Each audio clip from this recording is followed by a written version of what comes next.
Our next session, Insurance in the Age of Climate Change.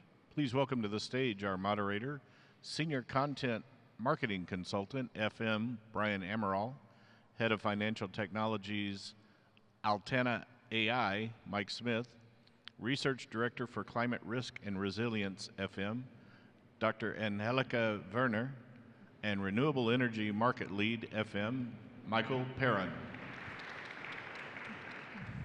Hello, everyone. Welcome to our panel on climate change and insurance here at the Nest Climate Campus. My name is Brian Amaral, and I work for FM, which is one of the world's largest commercial property insurers. But before that, I was a journalist for about a decade and a half, covering a wide range of subjects, including climate change. And as I've learned throughout my career, first a little bit in journalism and then a lot at FM, insurance is going to play a key role in how society adapts and responds to climate change. And that's what we're here to talk about today. You can't insure your way out of climate change. You can work with an insurance company like FM, with other like-minded, innovative partners to prepare for the risks to come. With that, I'd like to introduce you to our panel, who will be able to tell you all about that.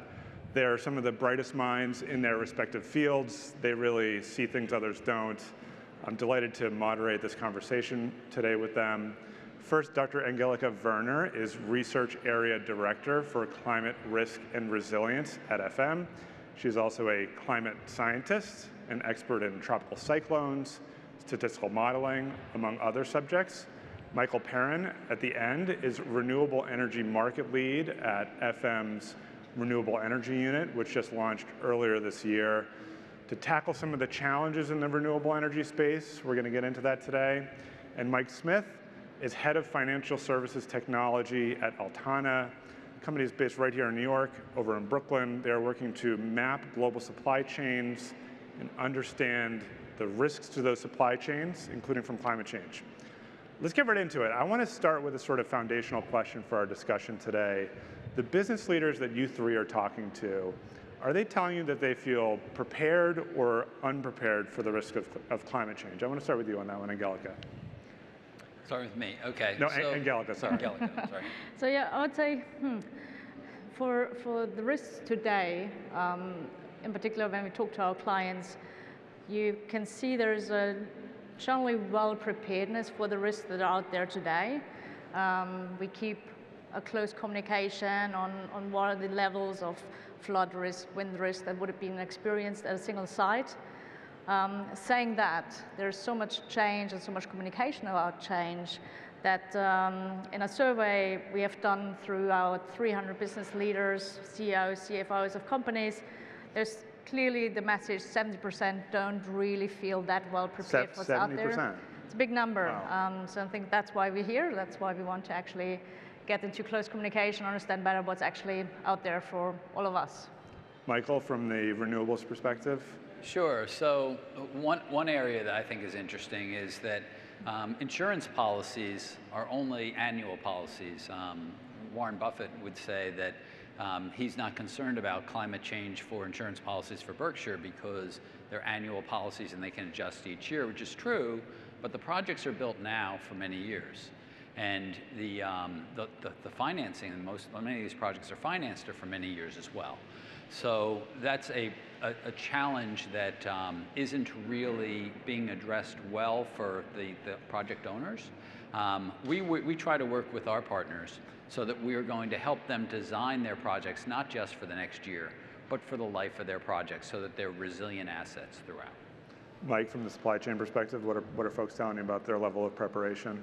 Yeah, one of the big challenges with supply chains is knowing where your supply chains exist. So most companies know their direct suppliers, but the suppliers of those suppliers and out into further tiers in the supply chain are less visible to them. So that creates uncertainty about where they might have exposure to areas that are subject to being impacted by climate change and where supply chains can be disrupted, sort of back to the root sources of materials.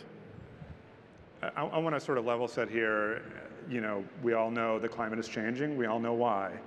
But how, Angelika, as a climate scientist, do you see climate change affecting current risk as we sit here today?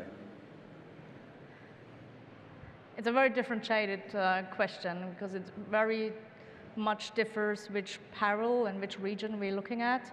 There are a couple of perils out there where we see even a decrease of frequency risk when we think about tropical cyclones in the South Pacific, where we see the risk rather going down than up.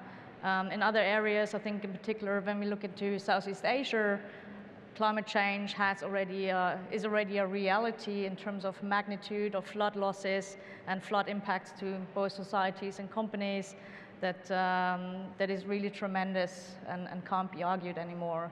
It really depends where we are, right? I don't think it's much help to think about everything is getting worse. It's just going to be different, and we need to reevaluate how risk actually will look like in the future, because it's not going to be just an extrapolation of the past. On that note, obviously some concerning developments in Florida right now. There's a big storm approaching Florida. Obviously very concerning for everybody on that path. But what do you see as the connection between climate change and hurricane season? How do those interact? Yeah, also that is unfortunately no clear answer, because it's very much an ongoing field of science. What we clearly see is that also this year, the Atlantic sea surface temperatures and also the heat underneath is just as warm as it's ever been. There's so much energy in the system. But of course, there's more factors that lead to tropical cyclone generations. And we've seen it with this year's forecast. It's been a very, very large forecast, very active season to have. And we know there was a bit of a tropical cyclone drought over the last month or more even. It's still something I think we need to figure out.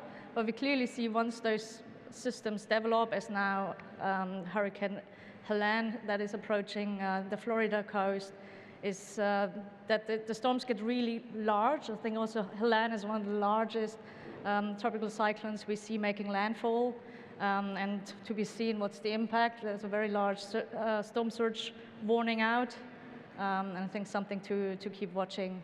So it's hard to attribute a single event to climate change. I think we should really be careful, because climate is the average of 30 years in the definition, and we're very small scale in time if we just look at one single event in this case. Michael, on the renewable energy front, these projects are being developed to help address climate change, to reduce carbon emissions. But in what way are they also having to be resilient against current climate and future climate risks? Is that a big challenge in this industry right now? Oh, it certainly is, Brian. It's a real challenge, and I'm going to focus specifically on solar assets. So solar is being developed in a lot of areas where there was nothing there before. It may not be necessarily the climate is changing, but we're just more aware of the climate. One of my former colleagues used to say, the cows didn't report the hail. So that you have losses, you have events of hail in areas where we didn't expect hail. Some of that's climate change, and some of it is just that there's hail now that we didn't expect there would be. And when you're talking about solar panels, what solar panels are is they're solar cells that are protected by a layer of glass. So I've got an example of a layer of glass that's used on bifacial panels that are very commonly used. This piece here is about 2 millimeters thick, which is common for bifacial panels. And if you get in and you feel this, you could see that this just isn't going to withstand hail very well. So that's one problem, and there's various solutions you can do to help mitigate risk of hail on solar panels. One thing you can do is you make the panels thicker. This is a 2 millimeter piece of hail that is not heat strengthened. Once you get to 3.2 millimeter, which are being made now, you can heat strengthen, which doubles the strength of the panel, which is good. But even heat strengthened panels at 3.2 millimeter can get damaged when the hail hits vertically on a panel. So what clients try to do is they try to figure out a way to tilt the panel to deflect the hail. And most utility scale projects have solar trackers that can tilt up to some to 40 degrees, 50 degrees, some to 60 degrees, some to 75 degrees, ideally so that you can deflect the hail off. There's also some research doing, and we're working with the researchers on this, to develop chemically treated glass, which is 5 to 10 times stronger than the glass we have here. Mike, Altana is a very data-driven company. Yep.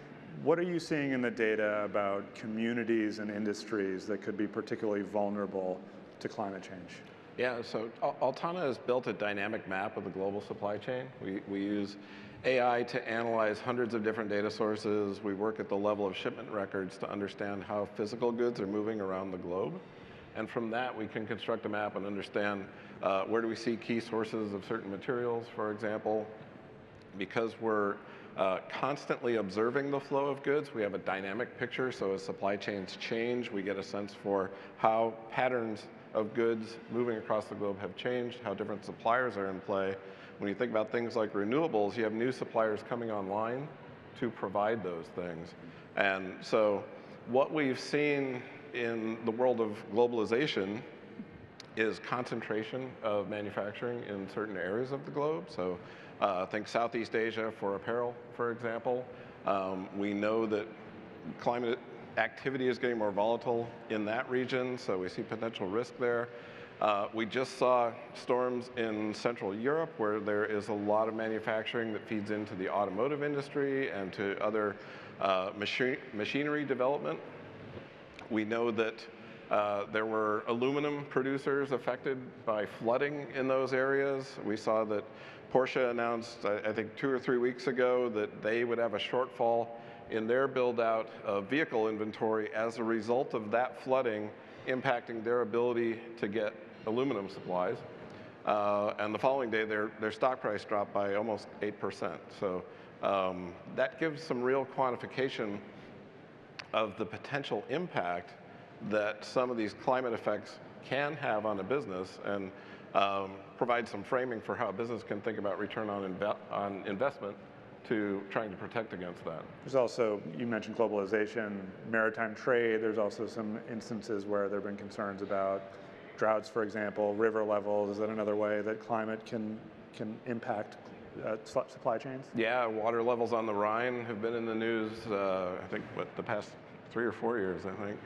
Yeah, 2 years ago was a big concern, where I think trade was down with half the capacity for most of the summer. Many ships couldn't go or couldn't even load cargo, or only loaded half the cargo. And again, we actually expect, in particular in Central Europe, that the river levels will be low many summers actually. So it has a big impact on the trade. I want to talk a little bit about solutions. Angelika, as I mentioned, you are a climate scientist. You work for an insurance company. What sort of work are you doing to help clients address their risk, understand their risk? Yeah, it's actually really exciting work because we almost, I have 15 climate scientists across the world working for me, and what we're really interested in is finding out, first of all, how can we risk assess the current risk our clients are facing in the areas of flood. So this is really storm surge, as we see right now, but also riverine flooding, pluvial flooding. Same is true for wind risks, being it tornadoes, tropical cyclones, severe convective storms, as we see in the renewable space a lot. So we developed risk views around lightning and hail.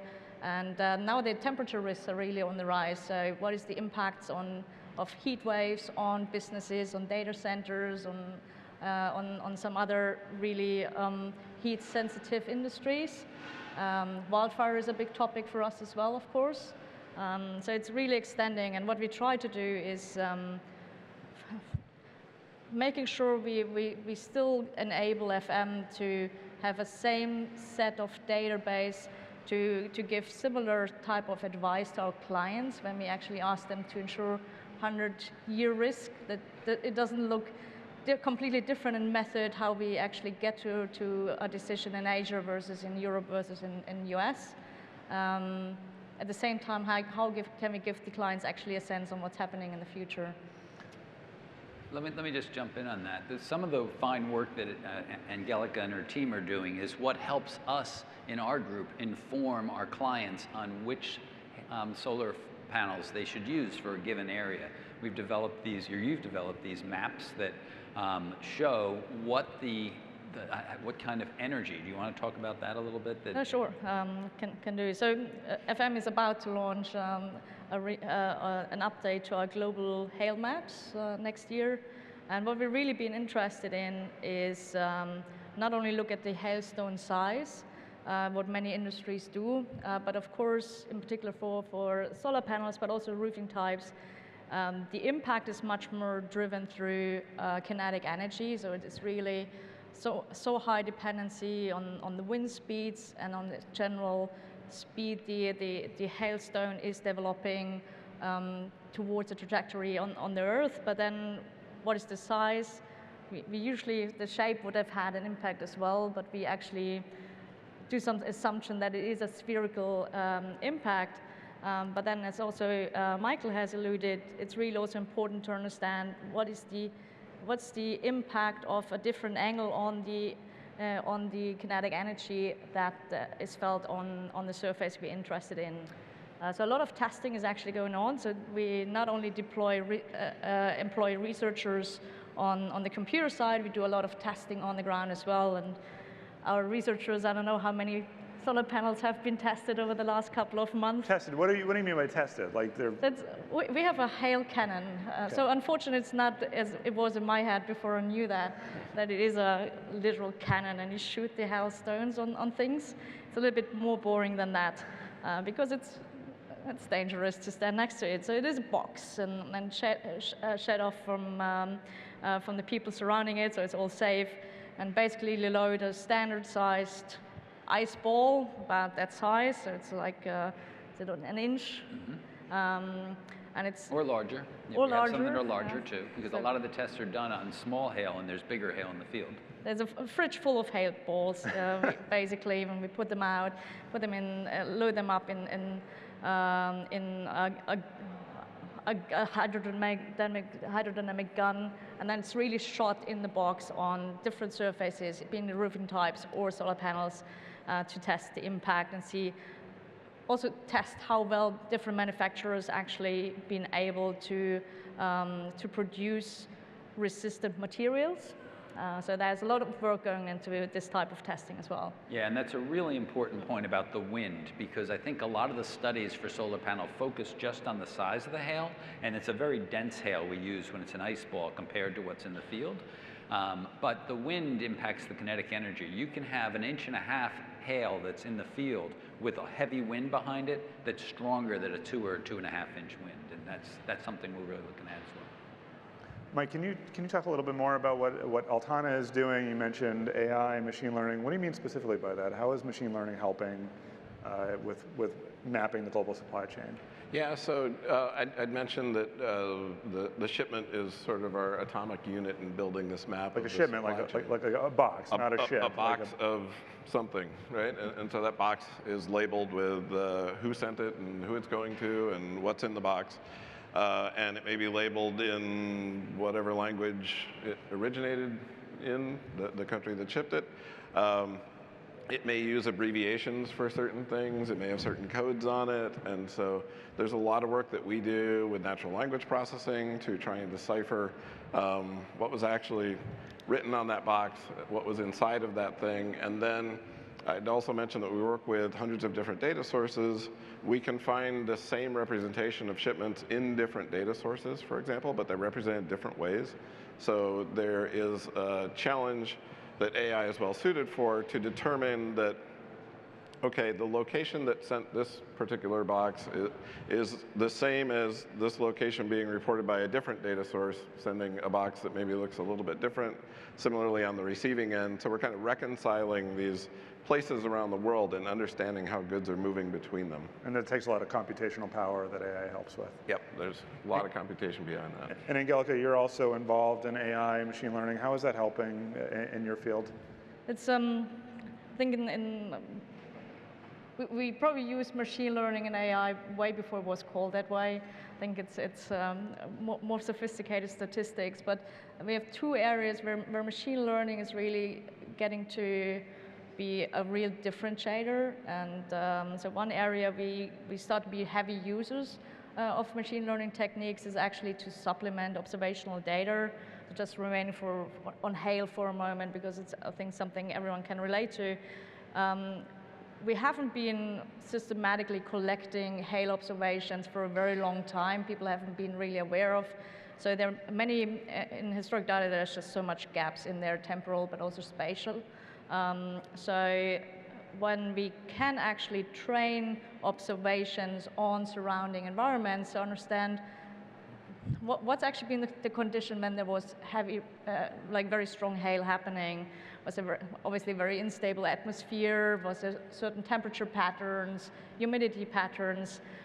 If we understand really what is this set of predictors that can actually stand for observations, we can actually also fill the gaps in where should have been hail events also been recorded and likely been there in the past as well. And that alone increases the observational period to us easily from probably 10 reliable years down to 40, 50 years, which is a lot. And it enables us first to actually extrapolate to higher return periods, which we are interested in as insurers. What is it actually, that frequency and the severity that could happen in a 100-year and a 500-year event even. But it also enables us to use climate models, climate projections and scenarios, and run those future climates on these conditions we found and just get a bit of a hinge and a bit of an idea what could it actually be, the hail activity in 20, 30 years out there. Again, to help our clients to actually prepare for what is out there. Because clearly for hail in the US, for example, we see it's much more a shift of activity. So it's new areas or new regions that need to prepare for that type of risks. I would just add to that I think a lot of insurers and clients look backward with respect to how the climate has been, as opposed to looking forward to where it's going and preparing. And that's something that's changing, and Angelika and her team are helping us with that. Obviously, new technology brings new ways of doing things, can mean progress. It could also mean new challenges. Michael, can you talk a little bit about how the understanding of physical risk for renewable energy projects like solar, wind, battery energy storage differs from the fossil fuel burning and the other, and the ways that we're trying to get away from? How does that risk profile for these new technologies differ? Yeah, a great question. A lot of it is different, and there's some we're focused. Our group is focused on solar, wind, and batteries. And wind is moving parts. It's relatively similar to a thermal type operation where you have moving turbine blades as well, different way it's structured. Batteries is very different in that when you have lithium-ion batteries, if they have a thermal runaway or a fire that goes in a thermal runaway, it's not easily extinguished. It's really difficult to extinguish. That's not a challenge that we're commonly seeing or we've seen before. For solar, you have wildfire risk that you don't have in a thermal power generation facility. You have supply chain exposures with respect to lithium. Lithium, but that's changing. That was a bigger concern than it was 6 months ago because there's plenty of lithium around. It's about mining it. There's supply chain associated with silver. So silver represents 20% of all silver mined goes into solar panels now. Most people don't know that. By 2040, it's going to be 40%. But there's solutions being developed in industry to replace that silver with something else like copper, which is much more abundant and cheaper. And then the solar aspect that I talked about with hail, that we're developing, trying to get solutions like working with clients on stowing, but also on making sure that those stowing protocols work. Because what's happened is the clients that have these programs to stow the panels, unfortunately, when some of these hailstorms hit, the projects don't stow or they don't fully stow. And even if it's a partially not stowed solar farm, you can have significant damage. So we're working with clients to work with their O&Ms, with the OEMs, the people who make the solar trackers, the clients, and ourselves to help assure every time that the solar farm that's supposed to stow doesn't. Because if you don't stow, it's kind of like having a sprinkler system for a building that's disconnected and without water. Have those challenges made insurance a major bottleneck for developing these projects? It has, because these hail events, these hail losses have been larger than expected. The modeling hasn't been very precise for hail, and it's still being developed. So what's happened is, over time, as these big losses have occurred, insurers are only offering lesser limits for hail, whereas the clients and the banks, because a lot of these projects are financed, as I mentioned before, they're asking for higher limits for hail. So now you have a gap between the amount of insurance that the insurers can provide and the amount of insurance that the client needs. That's inhibiting some projects from moving forward. And we're hoping to work with clients to be able to develop projects more resiliently, so insurers like us and others will be able to offer higher limits, and we can help convince banks that those limits are sufficient for their needs. Michael was just talking about supply chain issues. What he described, is that common across? Do those sound like similar challenges that a lot of industries are facing? Well, certainly, but in the case of renewables, you have a unique dynamic in that as renewables are being deployed at scale, they're being deployed into areas where they haven't been deployed before. And so there's uncertainty about what the risk is around those renewables. So areas where they're standing up enormous solar fields, they may not have much in the way of observations as to whether hail is typical in those areas, whether that's expected, and they need to guard against that damage. From a supply chain perspective, you have to think about how are we getting the materials from point A to point B in order to support the project. That brings its own challenges around how do you source all the pieces that you need to put the project together. Little known artifact of electrification is there's now a shortage of transformers in the world, and the lead time on sourcing transformers is running somewhere around 2 or 3 years.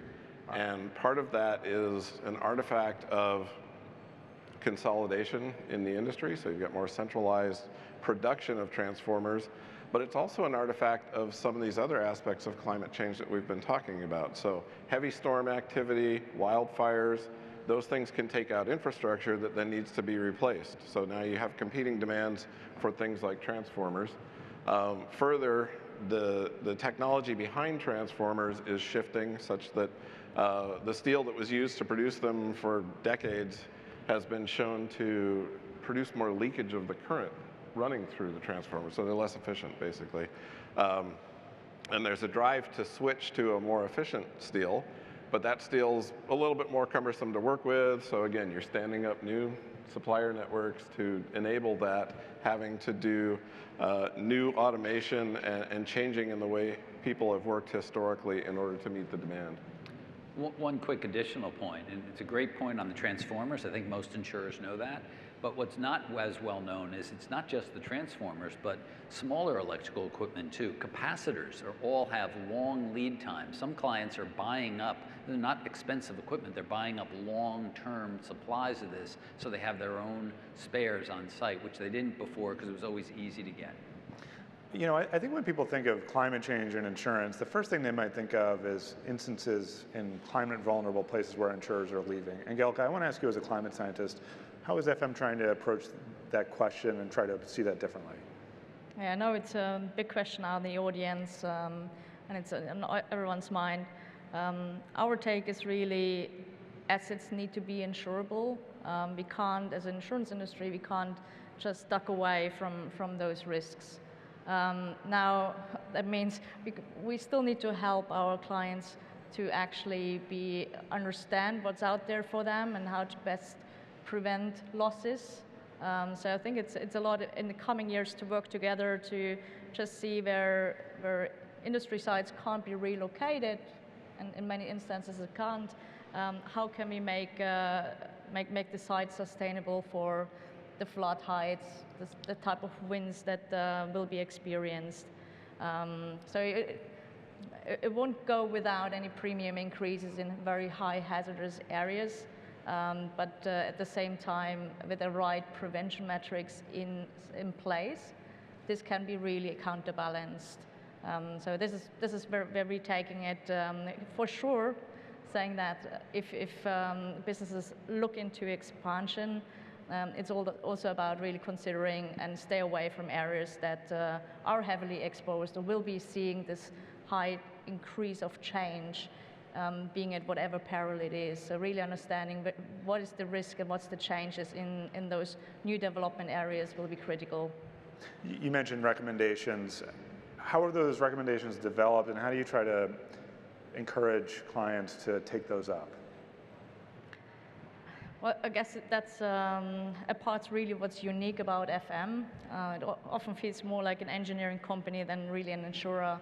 And I think half of our staff is actually engineers. So we have many field engineers on the ground who go out day by day to the industry sites and evaluate and really bring together the risk assessments to what's actually currently in place at the client side to address those risks. So in a field visit, you would really usually go through each and every building, each and every power and look what's actually the vulnerable spots in the building. And for flood, how would the loading bay areas be secured? Because that's easy water intrusion. How are doors secured as a bit of a weak spot? So we'd just be out there and really help. And in the end, you would get a list of recommendations, how to improve your risk, and clients would discuss and see what is actually the investment that moves the most the needle, given the investment in terms of prevention metrics to be installed. And based on that, we would offer clients really also premium reductions. I think it's fairly unique in the industry what FM's approach is to this, but it's super powerful because it really means we work together to avoid losses, because that's in the end what helps most to keep the businesses running and the supply chains running, and just really avoid that any disruption is happening. Do you think the credits are working? Have you seen good results from those credits, people using them to reduce their risk? Well, absolutely. So there's one number out there, and so we have been given the last 2 years out the climate resilience credit. I think yet again something really unique to FM to give that out, and that's tightly linked to give clients basically a budget to invest into prevention metrics to address the climate risks, and that's hugely impactful. So simply by the prevention metrics that's been put in place for this resilience credit that has been paid out, we see a reduction in expected loss of like almost 20 to 1 of a dollar spent. So it is a huge impact, and we know it is. So these credits just give companies the ability to not go through the normal budget processes in the companies and need to weigh out, do I invest into prevention versus my IT investments, which of course are also important, or IT security even. It just really helps companies to invest where we think we can also be a good partner in. And Michael, I know you have a background as a chemical engineer, so we were talking a little bit about some of how the recommendations are developed for clients across FM broadly. How is FM Renewable Energy approaching these for the specific industries that you're looking at? What's the approach going to be? And talk about some of the engineering that you guys are looking at in this. It's a really good question. Part of the reason we're in this space is to help our clients better understand the risk and engineer the space. There hasn't been a lot of engineering done for renewable energy projects. Part of that's because I think many people, including me, thought that this was a risk that was easy, solar in particular. You don't have moving parts except for the trackers. They're just sitting there. What can go wrong? But then you have wildfires and you have hail losses. So we're working with our clients on developing mitigation programs for hail stow, as I mentioned before. We're also working with them to build their projects, future-proof their projects with the right types of materials. On wind assets, the big exposure is lightning, so making sure that the lightning systems work properly and continue to work properly and are tested. For battery systems, it's about what type of technology, and based on our testing, some batteries can be stored more closely together than others, but where there is a threat, that if there is a thermal runaway, that it be stored further away far enough away so it doesn't expose the next battery near it. Mike, can you speak a little bit to what manufacturers can do to be resilient against climate change? Yeah, so on the surface of it, you would think if I'm a manufacturer and I want to have resilience in my supply chain, then I probably want to have multiple suppliers for my key materials, right? That's something that's easily said, maybe not so easily done as you think about the fact that a supply chain has multiple layers, and as a manufacturer, you probably primarily see the layer that you're dealing with directly. So you're seeing your set of direct suppliers, but you don't know who's supplying them, where there are dependencies. It's not unusual for companies to have multiple suppliers for particular materials, but those suppliers are located in similar geographies. So when we think about that in the context of climate change and the risk of things happening in certain places, there's still a concentration risk around that. So a starting point is having that map of your company's supply chain, understanding where the supplier facilities are, not just for your direct suppliers, but also multiple tiers deep into that network, and also understanding what are the critical materials moving through that supply chain. Which ones are replaceable for me, easily sourced? Which ones are less easily sourced? And it's not unusual to take an approach where you say, well, probably the ones I spend the most on are the most important to me, so I need to focus on those. But you also find in many sectors there are very specialized parts. So automobile manufacturing, you find specialized screws that actually don't cost a lot relative to the cost of the car, but maybe there's only one manufacturer that produces that screw, and if you can't get it, you can't complete the car and sell it. I just heard a story earlier this week about a watchmaker. So they had purchased what was a tier 4 supplier in their supply chain who made the hands of their watches. Because it's important, the hands. Yeah, you need that, unless it's digital, I guess. But so they wanted to ensure that they had access to that source. That supplier also had pre-existing contracts with other manufacturers that they had to honor. The point is, those parts were not the most expensive part of the watch, right? But they were essential, and they were not only essential to the watchmaker who purchased that company, but also to others in that same industry. So understanding those dependencies is really key to understanding how to create resilience in the supply chain.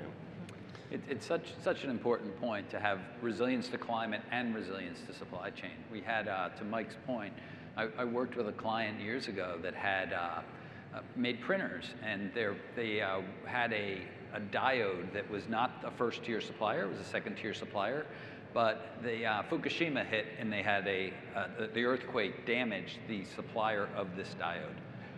The client was very, very well situated with a backup supplier to provide that diode, which was located in, anybody have an idea? Same place. Japan. So it was where the earthquake, they had 2 suppliers in Japan. So in that case, even though they had a backup supplier, they weren't able to continue making the printers because the diodes were down at both locations.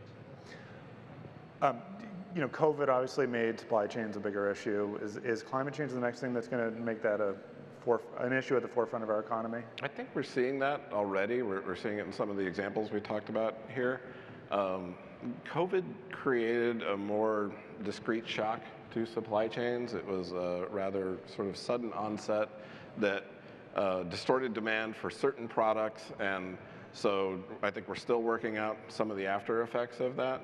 With climate change, it seems to be a more sort of continuous trajectory that we're on, and so it happens in certain spots of the globe right now, right? So we talked about the flooding in Central Europe.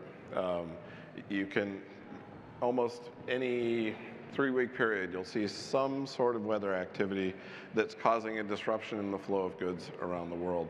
And so I think that sort of continuous nature of change and impact will lead to continuous changes by the people who are impacted by that, whether it's companies manufacturing things and figuring out how to diversify and make more resilient their supply chains, whether it's the companies that are moving those goods and thinking about how do they manage their ports in the event of severe storm activity that stops the flow of goods through a port, for example.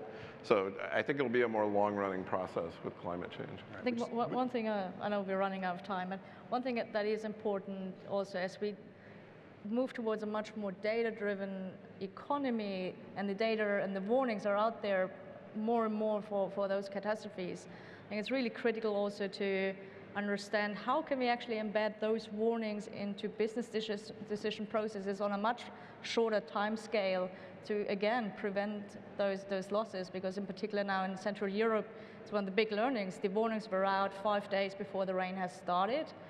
So there was a lot of time, and there was also actually a lot of preparations on the ground well ahead of the floodings to even begin, and I'm sure we would have seen much worse impacts if this hasn't happened. But it's really something to keep communicating and keep driving, that this data is really used in the emergency responses, not only on the public sector, but also really on for companies. We have just a couple minutes left. I want to end this on a lightning round. Angelika, what is the climate risk that you most worry about? Flood is going through the roofs. We see big impacts, no matter if it's coming from monsoons, from tropical cyclones in Asia. It's really tremendous what we see in the last couple of weeks. There, also in Central Europe, I think flood is really the big topic. If we crack that nut, we'll be all good. Michael? Yeah, floods. I have a guess. Floods are a really big one. We've seen floods in Bahrain we didn't expect, and we also seen. I think there's a lot of unknown unknowns about. I think there's areas where we didn't think that they were cat hazards that now have evolved. So you had windstorm, sandstorm events in the Middle East, Bahrain I mentioned, the floods, and of course the hail risk I mentioned. You know, we're getting to the tail end of Climate Week. We're getting to the tail end of the Nest Climate Campus. Everybody's going to go home around the country, around the globe. When they get back, what is one thing that they might be able to do to increase their resilience if they're worried about their climate risk? Angelika, what's one thing they could do? For me, it's really acting. Don't wait. The data is out there for you to understand what the risk is today, but also the tendency, at least, how it's changing. Get those prevention metrics in place now, and consider what's also ahead of time. Mike, what do you think? Yeah, the data and tools are available. They're continuing to grow and mature. And it takes an organizational attitude to kind of lean into that and embrace them, leverage them as part of a resilient strategy. Michael? Yeah, so there's one area that's sorely needed, especially in the solar space, are standards, and we're going to help develop that. So I encourage clients to work with us in helping in developing their projects and utilizing our standards and our data sheets that I think will be very useful to long-term resilient assets. Great. Just a couple other quick notes. If you'd like to learn more about FM, we're available at fm.com. Altana is at Altana.ai. And if you want to see that piece of glass that Michael came out with and take a look at some of the challenges in this industry, we will be around after if you want us to come say hello. Thank you very much. Please give them a round of applause.